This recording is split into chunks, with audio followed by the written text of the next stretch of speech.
আসসালামু আলাইকুম সম্মানিত খামারি ভাই ও বোনেরা। খামারি ব্যতীত যারা দেখছেন তাদেরকেও সালাম, আসসালামু আলাইকুম। আজকের এই ভিডিওটা মোস্ট ইম্পর্টেন্ট ভিডিও। দেখেন মুরগিগুলা কিভাবে তাদের পানির পিপাসা নিবারণ করতেছে। আজকে একটু আবহাওয়া ঠান্ডা, সো আমরা এদেরকে কৃমির ডোজ করলাম। তো কৃমির ডোজ করানোর সিস্টেম হচ্ছে কি, এদেরকে পিপাসা যেন লাগে, সে কারণে এদের পানি একটু কম দেওয়া হয়েছে। বিধায় দেখেন এরা কীভাবে পানিটা খাচ্ছে। এই দেখেন পানি খাওয়ার সিস্টেম দেখেন, অনেকগুলো ওখানে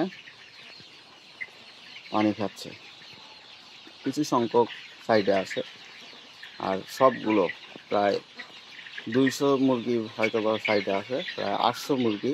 এরা নিজেদের মতো করে পানি খাচ্ছে। তো এই পানির মধ্যে আজকে কি দিলাম, অর্থাৎ আমরা কি কৃমির ডোজটা করলাম, আজকের এই ভিডিওর মাধ্যমে একটু দেখানোর ট্রাই করতেছি আপনাদেরকে। সো আমরা এদেরকে দিছি অ্যালবেনভেট। আপনাদেরকে একটু দেখাই, এটার নাম হচ্ছে অ্যালবেনভেট।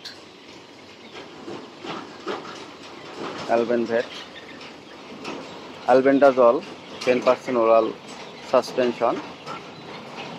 তো এটা বিভিন্ন প্রকার কৃমির জন্য একটা ভালো কাজ করে। সো দেখতে পাচ্ছেন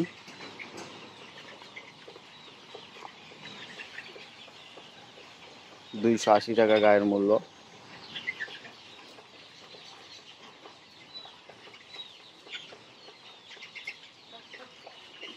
সো এইটা এদেরকে দেওয়ানো হলো আজকে। এইটা আপনার 1 বালতি পানি, অর্থাৎ 25 লিটার পানিতে 100 ml এই অ্যালবেনটা দেওয়া হলো। এটা এসকেপ কোম্পানির একটা উন্নত মানের কৃমির ডোজ। এটা অবশ্যই আপনাদেরকে 40 থেকে 45 দিনের মধ্যেই দিবেন। ইনশাল্লাহ দেখবেন মুরগিগুলা মাশাল্লাহ একটা অন্যরকম পজিশনে চলে আসছে। ধন্যবাদ সবাইকে।